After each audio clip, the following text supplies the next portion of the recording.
And we have a major issue in electricity and water also. Almost all over Lebanon, they switched to using solar panels and batteries and inverters. You need to make the building or the apartment or the office, you need to make it sustainable, which in a way depends on itself. This is a description of evolution, of adaptation, really. Welcome to the Workspace Talk Show. Today we're joined by Nader Soubra, founder of NAD Design and recent author of the book, The Future of Architecture. This is the problem when people think of design, so often they think of decoration. When I think of design, I think of problem solving. And I'm like, I don't really want your recommendations. I want you to tell me what the problem is, and then I will show you some solutions. I'll help you come to some solutions for the problem. Yeah, 90% of the people or the clients or the customer or the end user, you can say, doesn't understand this. So you need to clarify this. This is the role of, you can say, the architect or the interior designer, basically. Going back 10 years ago, the role of interior designer wasn't that important, by the way, here in Lebanon. It was thought about like a graphic designer was like, as you said, a decorator, basically. But decorator feels right. Exactly. Sure. So what you were saying, it's problem solving. You have a space, you need to make it function well. You have a good circulation. The workflow has also evolved. So let's say the client has a specific, let's say, space or an apartment or an office. So first thing you would have the brief. So you have certain, let's say, vision in mind.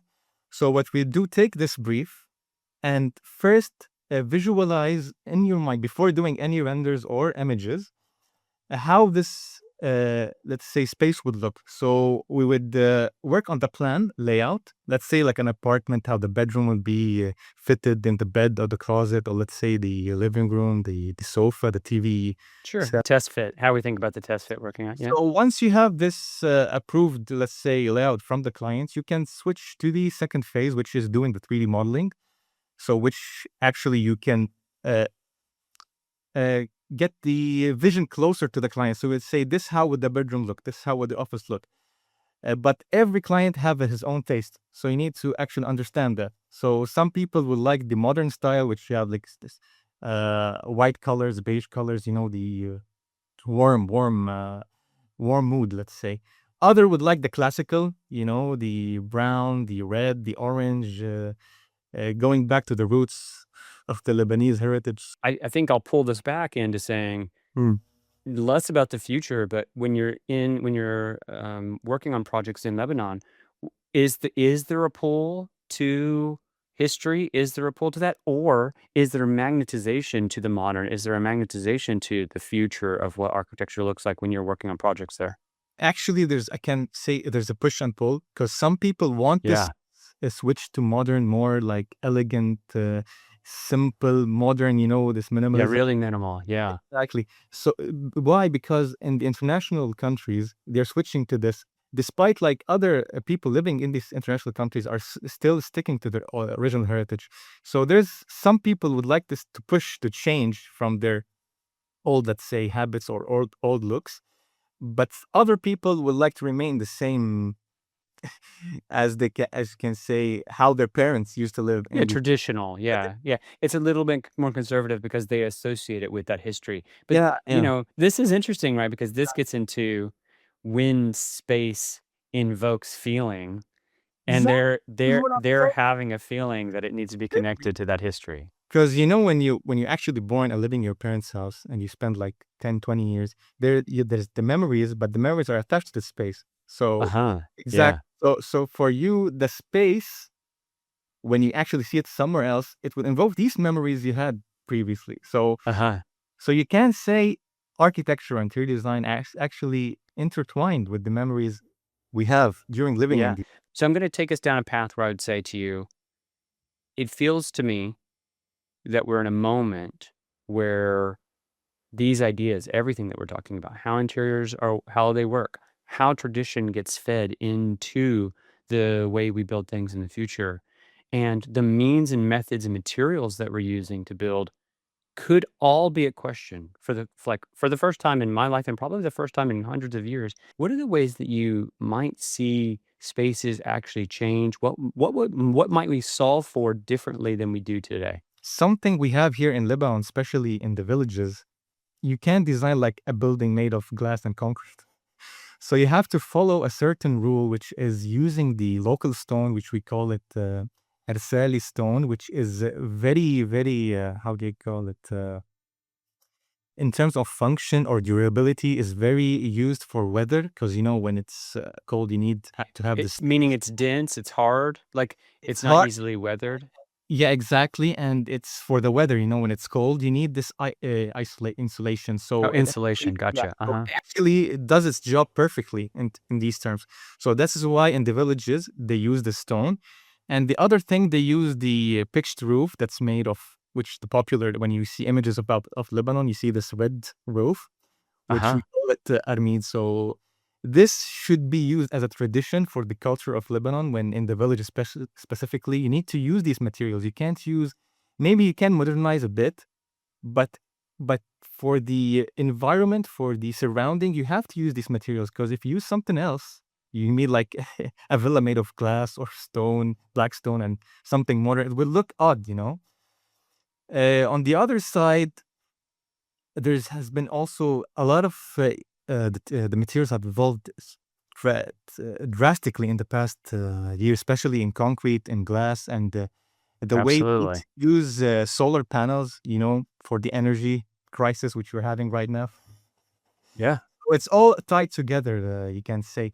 But I saw like two examples of how they are trying to use less concrete in buildings. They are using like balloons in the between the slabs, so you Yeah. can make the building You create a volume and then it collapses and but you are left with the void. less weight for the building, and you Yeah. about like maybe 40% less concrete. So it's an actually improvement, you can say. I don't know how durable it is or for the long term, but they're trying to to evolve how we use concrete and how we apply it. And Yeah. the other example was for the exterior of the building, they're using solar panel sheets, which are actually have a texture of a cladding, like a stone or like marble or something.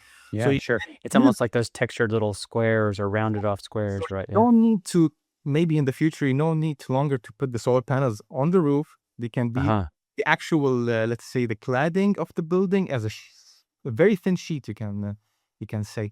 So these are like examples of how the materials evolving in the world of architecture.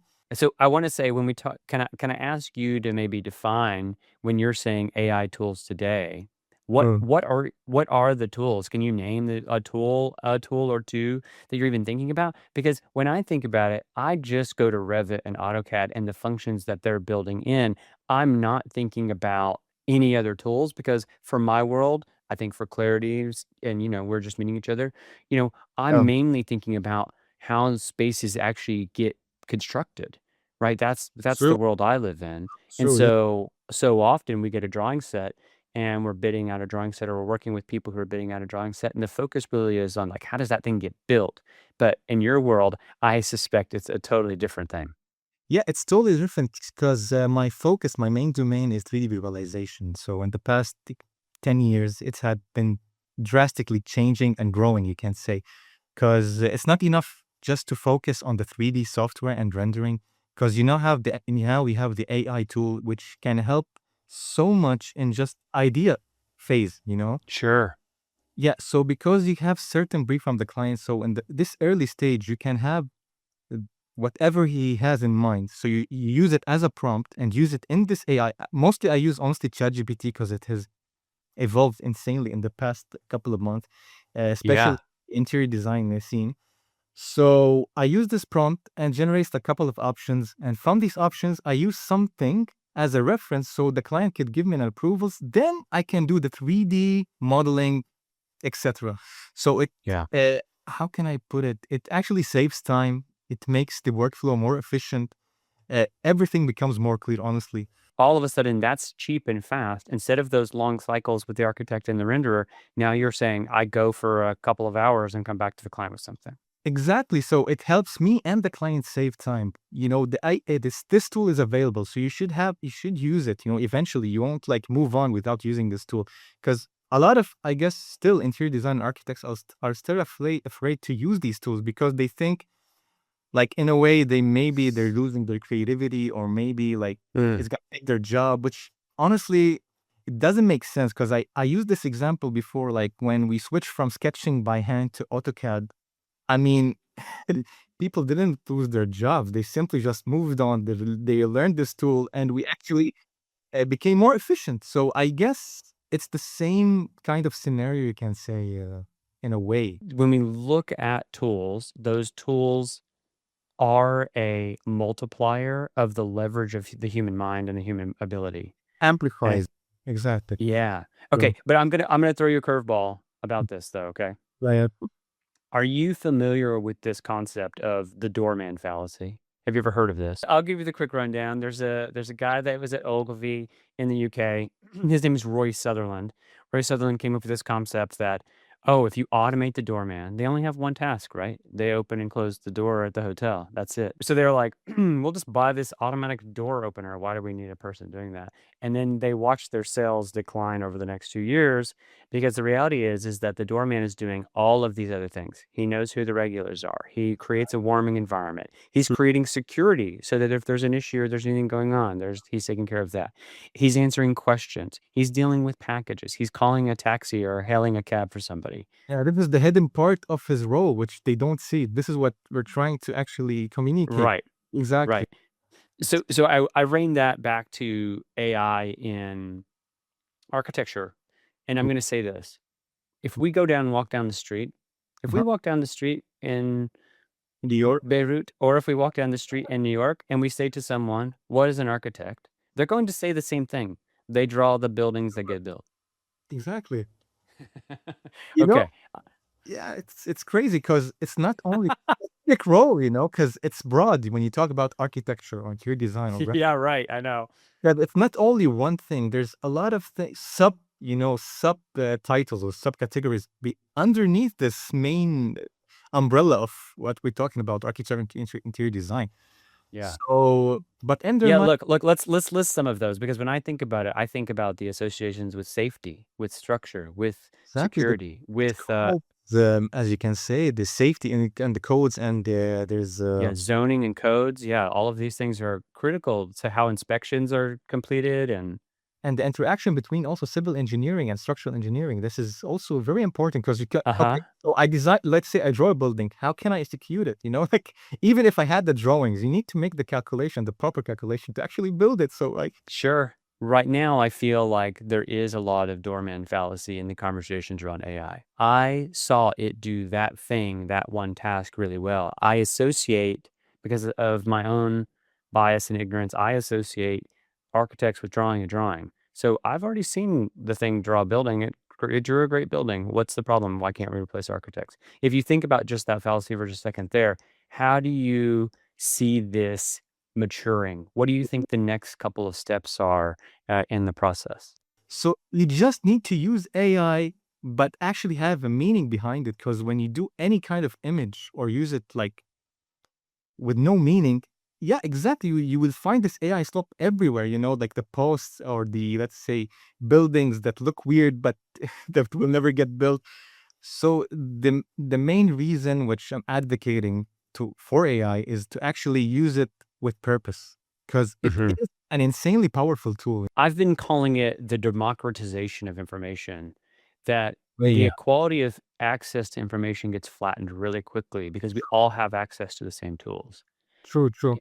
And if we think that that's true, I'm gonna like ask you to dig a little bit deeper, because you're saying they're gonna get better.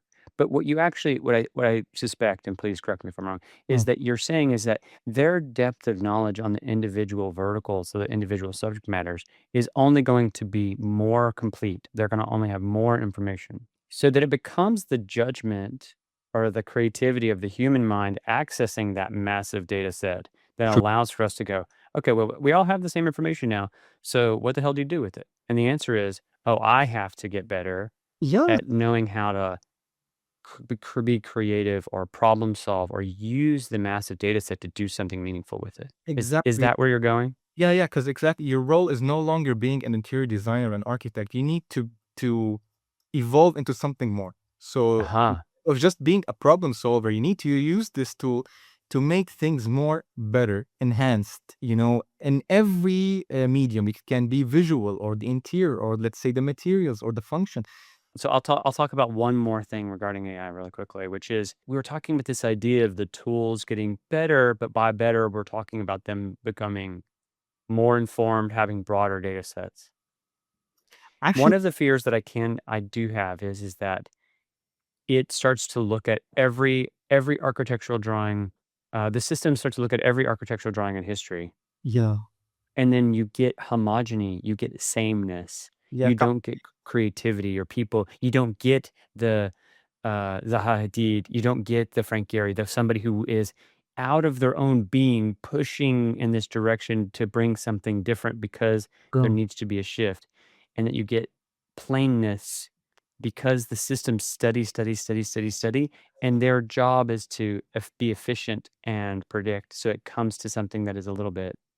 I'm going to use the word boring. Yeah, no, you're right. No, actually, you're right, because this is what they call AI slope, because this phase when every interior design has become beige, this Yeah. going on Uh-huh. for like 2 years. Now we're switching on to no, make something modern and simple, but add colors, add personality. Don't just, Yeah. it's Yeah. so Yeah. white and like, no character. When you're working on the book and you're thinking about the future of architecture in that regard, where do you think they get pushed? You talked about a little one just now, bland to a lot of color, or thinking about it. But That what are the areas in which it likely gets pushed? the main issue we have is the energy, the energy crisis we're having, Spring of Hormuz, which had an insane repercussions. Yeah, yeah. Talk about that more. Like when you say insane repercussions, Yeah, what are the limitations, or tell me, what are you seeing that creates that? Like, what is the result of that? Because that to me sounds like a problem. Then it's like, oh, how do we get to the problem solving part of that? Yeah, exactly. tell me more. Now the thing is, we had this crisis in Lebanon since 2019 up until now. The government issues with the now currently we have the ongoing war, and we have a major issue in electricity and water also. So the thing is, back then up until now, people almost all over Lebanon, they switched to using solar panels and batteries and inverters. Since the electricity is no longer available, we were pushed to actually make this available to individually, each one of us. But I guess people now around the world are realizing after this crisis happening currently, they're trying to switch to what we had been doing in the past 6 years. So I guess this is a kind of an example of, let's say we no longer have gas, we no longer have oil. What do we do? A huge part of it, you need to make the building or the apartment or the office or whatever, you need to make it sustainable, which in a way depends on itself. Without, if something goes wrong, it shuts down. So Uh-huh. I guess this is an example of not only sustainability, but how also AI maybe can improve, let's say, solar panels. I gave you the example of the sheets. Maybe we can do Yeah. something more. There was another example of windows. The glass could be also absorbing solar energy and convert it into electricity. So these are just some kind of examples that can actually enhance our way of. This is a description of evolution, Exactly. of adaptation. We're forced to have this adaptation, so then let's evolve and understand how to do it. But then True. it means that in doing that, you create other problems, right? It becomes very difficult to build something if you're only reliant on solar, because then you have to have so much reserve that it's like amazing to actually build something in that environment, right? Is that correct? Is that part of the situation? Yeah, because I guess we're going towards, if we're gonna continue have this. Actually, since this crisis happened, I think architects and designers in general should actually switch thinking something more sustainable. Because if it's gonna happen again, and this issue would replicate once more, I mean, you need to have something sustainable. You don't wanna, Yeah. as you said, we have a problem again. We're gonna have this problem again. We should actually move on. Yeah, you know? the Oh, environment itself has to be self-sufficient so exactly. that it has this kind of cycle that in case this happens again, you can do this. If this happens again, you do this. And look, that's how we have always adapted into things that we're building, right? Like we True. weren't building luxury things that were fancy in times where it was like, no, we just need a shelter, right? When And you so talk, I think that oh, yeah. yeah, I think that's a really great. I think that this is very interesting and will be very telling for how we think about how we use these tools moving forward, because every Mhm. community, every geography is going to have its own set of problems. And it's like, okay, well, we have all the information. So then how do we take that thing and do something with it? You're right. We have this insane amount of information. It can replicate, it can make a lot of calculations and do trials and examples.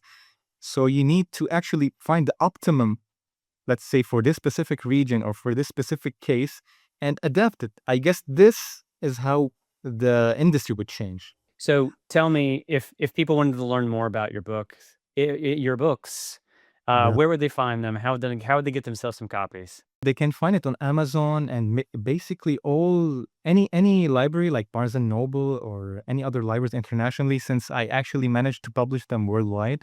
Look, I'll tell you, we're definitely going to show images of the book. We're going to show some images of the inside of the book because the books are so beautiful. Like they are physically so beautiful, and the images of them and the way they're put together and the layouts and things are really beautifully done. I want to thank you for your time. I'll make sure everybody has a link to go check out your books, both about the future of interior design.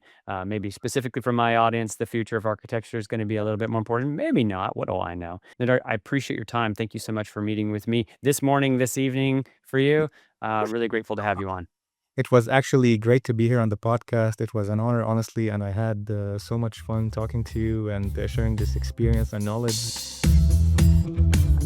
Hey, y'all, Nathan here. If you've made it this far, you're clearly interested in construction, architecture, and commercial real estate. So head over to our YouTube channel and check out some other episodes. And while you're there, don't forget to hit that subscribe button. It really helps our channel grow. Want to connect with us directly? Find us on LinkedIn, where we chat with guests, listeners, and some of the best businesses in our industry. Thank you so much for joining us, and we'll see you in the next episode.